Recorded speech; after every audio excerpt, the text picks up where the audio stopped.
ఏం చేస్తుంటారా అన్న? వ్యవసాయం చేస్తాం. ఇప్పుడు కోత అయిపోయిందన్న మీది? అయిపోయింది. పంపించేసారా ఓట్లు? వెళ్ళిపోయినాయి. డబ్బులు పడినాయి మరి అకౌంట్ లో? 2 రోజుల్లో పడిపోయింది డబ్బులు. 2 రోజుల్లో పడిపోయింది. సూపర్. మొత్తం అదే 2 రోజుల్లో పడిపోయిన డబ్బులు కాదు మీ ముఖంలో కనిపిస్తుంది. పడిపోయింది. ఎలా ఉంది? ఇంత ముందు ఎన్ని రోజుల్లో పడేది, ఇప్పుడు ఎన్ని రోజుల్లో పడుతుంది? అబ్బో, ఎంతకు ముందులో నెల దాటిపోయేది.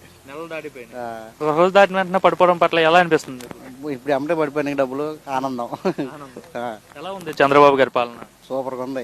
మళ్ళీ ఈయనే రావాలి. జగన్ అంటున్నా నేనే వస్తా 5 ఏళ్ళు లాగండి అని చెప్తున్నాడు. మరి ఏమొస్తాడేమో నాకు. మాకు డబ్బులు ఆపేవారు. వ్యవసాయం రుణమాఫీ లేదు, ఒడ్డు సరిగ్గా లేదు.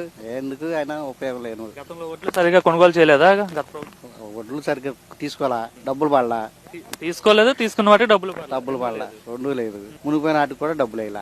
ఈయన చంద్రబాబు నాయుడు గారు ఒడ్డు వెళ్ళిపోయినాయి, డబ్బులు కూడా ఎంటే పడిపోయినాయి. ఇంకెవరికి చెప్తాం, ఇంకేంది ఇంతకన్నా. Super happy. ఇంతకుముందు సంక్రాంతి వెళ్ళా సరే డబ్బులు పడేది కాదు. సంక్రాంతి జరుపుకోవడానికి కూడా కొంత ఇబ్బంది పడేవారు. కొంతమంది అంటే అప్పులు తెచ్చుకుని ఉంటారు కదా చాలా మంది. ఇప్పుడు చేతికి డబ్బులు వచ్చేసిన, కోత వెళ్ళిపోయింది, ఒడ్లు వెళ్ళిపోయినాయి, డబ్బులు పడిపోయినాయి. ఇంకెంతకన్నా ఆనందం ఏముంది? ఇంకా ఈ ప్రభుత్వం రావాలి మళ్ళీ ఇంకోసారి.